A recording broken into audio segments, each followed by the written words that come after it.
उत्तर प्रदेश के पूर्व मुख्यमंत्री एवं समाजवादी पार्टी के राष्ट्रीय अध्यक्ष अखिलेश यादव 9 नवंबर को पन्ना विधानसभा के सपा प्रत्याशी लोधी महेंद्र पाल वर्मा के समर्थन में आम सभा को संबोधित करने अजयगढ़ पहुंचे, जहां उन्होंने छोटी फील्ड महाराजा अजयपाल स्टेडियम के खचाखच भरे प्रांगण में सभा को संबोधित करते हुए कहा कि हम जातिगत जनगणना करवाकर संख्या के आधार पर लोगों को हक और अधिकार देने के प्रयास में हैं, लेकिन भाजपा और कांग्रेस दोनों इसके खिलाफ हैं। लेकिन चुनाव के वक्त इन्हें भी जातिगत जनगणना की याद आती है। एक दिन पूर्व अजयगढ़ में यूपी के मुख्यमंत्री योगी आदित्यनाथ का कार्यक्रम हुआ था। योगी के द्वारा भाजपा की सरकार बनने के बाद यूपी को पहचान मिलने की बात कही गई थी, जिस पर अखिलेश ने पलटवार करते हुए कहा कि योगी की पहचान तब बनी जब वह यूपी के मुख्यमंत्री बने। यूपी को आपराधिक प्रदेश कहने के मामले पर अखिलेश ने कहा कि पहले मुख्यमंत्री योगी आदित्यनाथ हैं, जिन्होंने अपनी सरकार में अपने आपराधिक रिकॉर्ड वापस करवाए हैं। इससे पहले उन्हें कोई नहीं जानता था। इसी प्रकार उन्होंने योगी आदित्यनाथ के योगी होने पर भी सवाल उठाते हुए कहा कि यह कैसे योगी हैं जिन्हें योग करना भी नहीं आता। उन्होंने कहा कि आप लोगों ने योगी का योग करने वाला वीडियो देखा होगा, जिसमें वह एक टांग पर खड़े होने के प्रयास में भी लड़खड़ा रहे हैं। अखिलेश ने अग्निवीर योजना पर भी सवाल उठाए और इसे युवाओं और देश के साथ धोखा बताया। इस प्रकार अजयगढ़ में एक दिन पूर्व हुई योगी आदित्यनाथ की सभा के दौरान योगी के द्वारा कही गई बातों का अखिलेश यादव ने पलटवार किया। कार्यक्रम में हजारों की संख्या में क्षेत्रवासी पहुंचे थे। अखिलेश यादव ने सपा प्रत्याशी लोधी महेंद्र पाल वर्मा के लिए जनता से वोट मांगा। कार्यक्रम के बाद वह पत्रकारों से मुखातिब हुए कि जब से बीजेपी की सरकार आई है हम इतनी सड़क बना रहे हैं, इतनी सड़कें बन गई हैं, प्रतिदिन इतनी सड़क बन गई हैं। लेकिन मैं उन्हें बीजेपी वालों को कहना चाहता हूं, समाजवादी सरकार थी तो 21 महीने में 323 किलोमीटर सड़क बना करके तैयार कर दी थी और उसी पर हवाई जहाज उतारने का काम समाजवादियों ने किया। केवल यही नहीं, देश की सबसे बेहतरीन पुलिस व्यवस्था में को देने का काम समाजवादियों ने किया। डायल 100 के नाम से योजना शुरू की।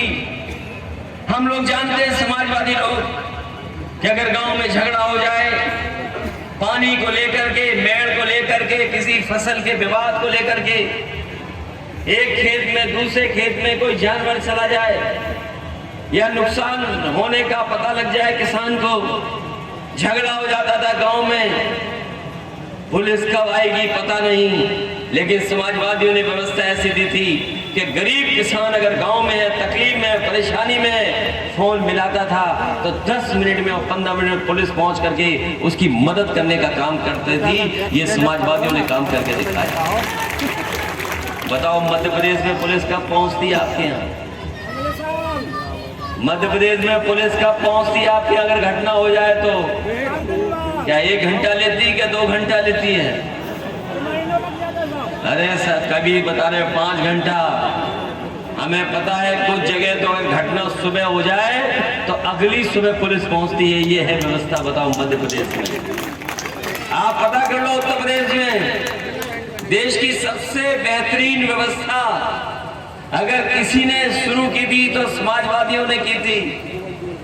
और इसी तरह हमारे पढ़ने वाले नौजवान जो आगे अपना भविष्य बनाना चाहते हैं, उनको लैपटॉप दे करके हम लोगों ने आगे पढ़ने का और उनके सपना पूरा करने के लिए समाजवादियों ने पैसे दिए थे।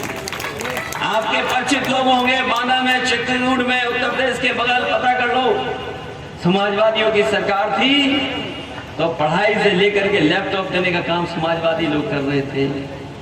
हमारे यहाँ बहुत सारे लोग मौजूद होंगे, पुराने लोग जानते होंगे, अगर कोई जवान शहीद हो जाता था सीमा पर तो उसके केवल मेडल, कपड़े पहुंच जाते थे घर परिवार के पास। उन्हें अपने बेटे के, भाई का, पत्नी को, अपने पति के अंतिम दर्शन करने को नहीं मिलते थे। अगर किसी ने फैसला लिया था कि अगर हमारा जवान सीमा पर रक्षा करते हुए शहीद होगा तो पूरे सम्मान से वो शहीद अपने घर परिवार के बीच में जाएगा, उस सम्मान से के साथ उसके घर परिवार को मिलने का मौका दिया जाएगा। ये फैसला अगर किसी ने लिया था तो नेताजी ने लिया था, उसकी वजह से आज भी हमारे शहीदों को सम्मान मिल रहा है। और बीजेपी वाले क्या कर रहे हैं? मैं तो बीजेपी वालों का भाषण सुनता हूं, जब ये भाषण शुरू करते हैं तो सबसे पहले भारत माता की जय बोलते हैं। बताओ बोलते कि नहीं बोलते हैं?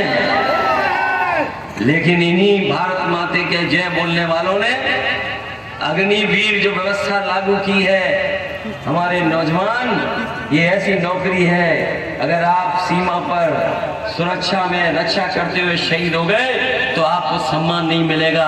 और सम्मान तो दूर, आपको उसके बाद कोई भी सरकारी मदद नहीं मिलने वाली, और वो भी नौकरी पूरे जीवन की नहीं है, केवल 4 साल की नौकरी है।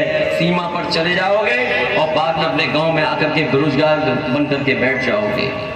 बताओ ये व्यवस्था दी है इन्होंने, बताओ ये व्यवस्था दी है। ये कहते हैं कि सब नौजवानों को हमने नौकरी दे दी। जब मैंने ये पढ़ा और सुना कि नौजवानों की नौकरी दे दी है मध्य प्रदेश में, तो मैं आपसे जानना चाहता हूं, बताओ कितने नौजवानों को इन्होंने नौकरी दी है? कितने नौजवानों को रोजगार दे दिया? जो व्यवस्था कांग्रेस के जमाने से चलती आ रही थी, वही व्यवस्था भारतीय जनता पार्टी के लोग आगे बढ़ा रहे हैं। अगर कांग्रेस ने बेरोजगारी बढ़ाई तो उस बेरोजगारी को बढ़ाने का काम अगर और ज्यादा किया तो वो भारतीय जनता पार्टी ने किया। आज भी हमारे नौजवान बेरोजगार हैं, नौकरी नहीं पा रहे। बताओ किसान भाई गरीब बैठे हैं यहाँ पर,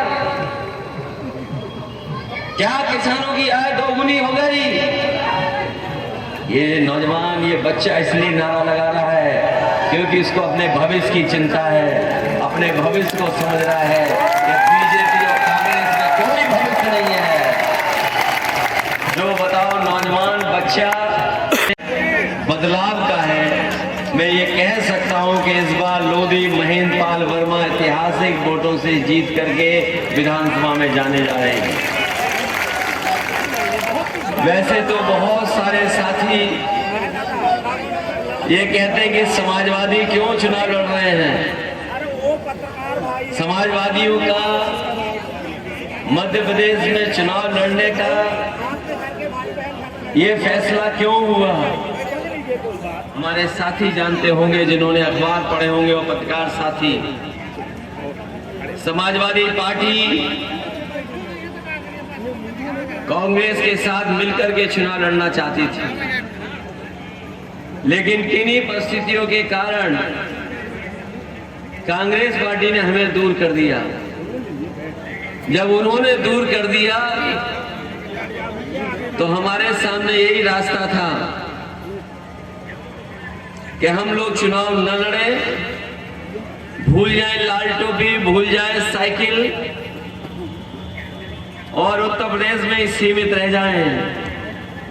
लेकिन हमें याद आया समाजवादियों के पुराने नारे और नेताजी का संकल्प कि नेताजी और समाजवादी लोग चाहते थे उत्तर प्रदेश के बाद समाजवादी पार्टी दूसरे प्रदेशों में भी पहुंचे।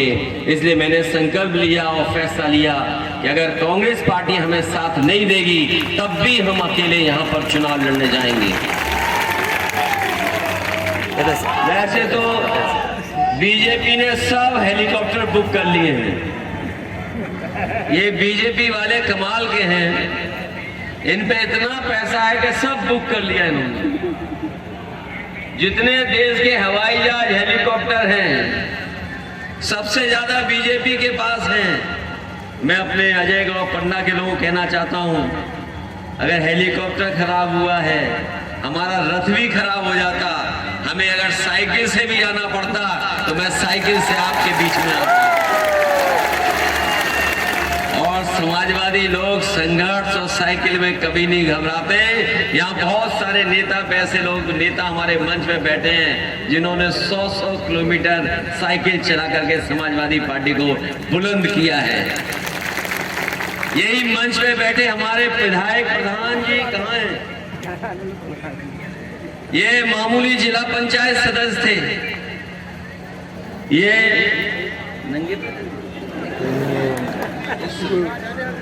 जब ये विधायक नहीं थे तो नंगे पैर रहते थे।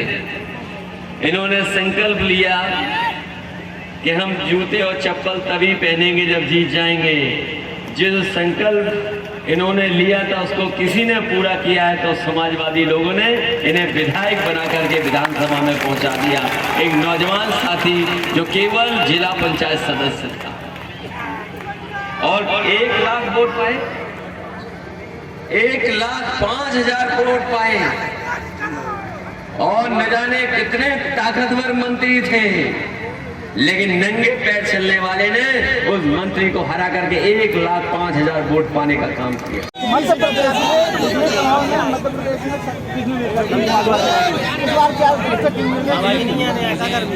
मध्य प्रदेश की जनता पे भरोसा है और हमें समाजवादियों के सिद्धांत और कार्यक्रमों पर भरोसा है। समाजवादी पार्टी का मानना है कि जाति गणना हो, 27% आरक्षण मिले, तभी सामाजिक न्याय का नारा पूरा होगा।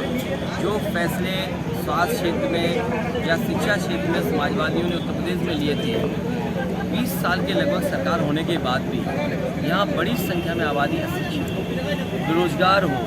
दिल्ली की सरकार कहती हो कि हम डबल इंजन की सरकार है। मुझे याद है प्रधानमंत्री जी का भाषण जो बोल रहे थे, कह रहे थे कि मध्य प्रदेश की प्रोग्रेस की वजह से देश की भी प्रोग्रेस हुई है। तो जो ये सपना दिखा रहे हैं कि 13 करोड़ आबादी अब गरीबी रेखा से बाहर हो गई है, तो मध्य प्रदेश के 1 करोड़ लोग तो कम से कम गरीबी रेखा से बाहर आए होंगे, क्योंकि डबल इंजन की सरकार है। तो पन्ना जिले में भी तो कुछ लोग गरीबी रेखा से बाहर आए होंगे। क्या ये सच बताया जा रहा है?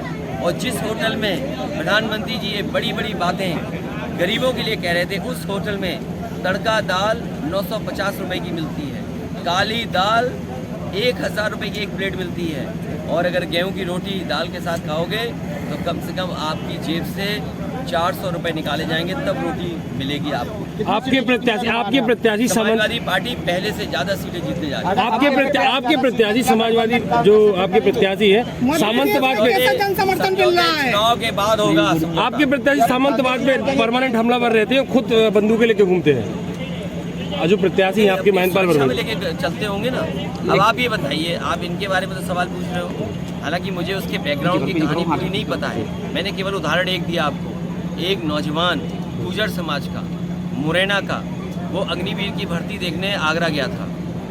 बीजेपी की पुलिस ने उसका एनकाउंटर कर लिया। क्या बीजेपी की यूपी की पुलिस ने या यूपी की सरकार ने और मध्य प्रदेश की सरकार ने उस परिवार की क्या मदद की?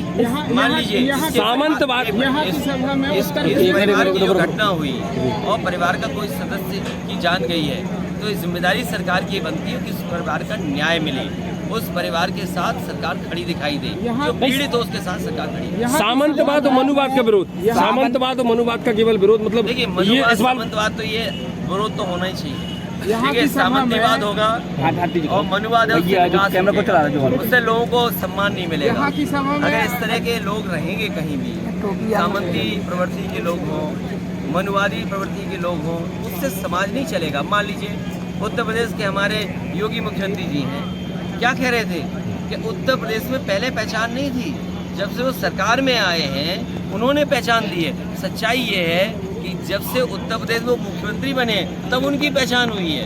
सोचिए आप, एक मुख्यमंत्री ये कह रहे हो कि उत्तर प्रदेश की कोई पहचान नहीं थी, और सच्चाई ये है कि जब वो उत्तर प्रदेश के मुख्यमंत्री बने तब हमारे पत्रकार साथी भी जाने होंगे कि योगी कौन है, और उनका योग तो आपने देखा होगा वीडियो में, एक टांग पे खड़े होकर के ऐसे डगमगा रहे थे। क्या योग ऐसे किया जाता है?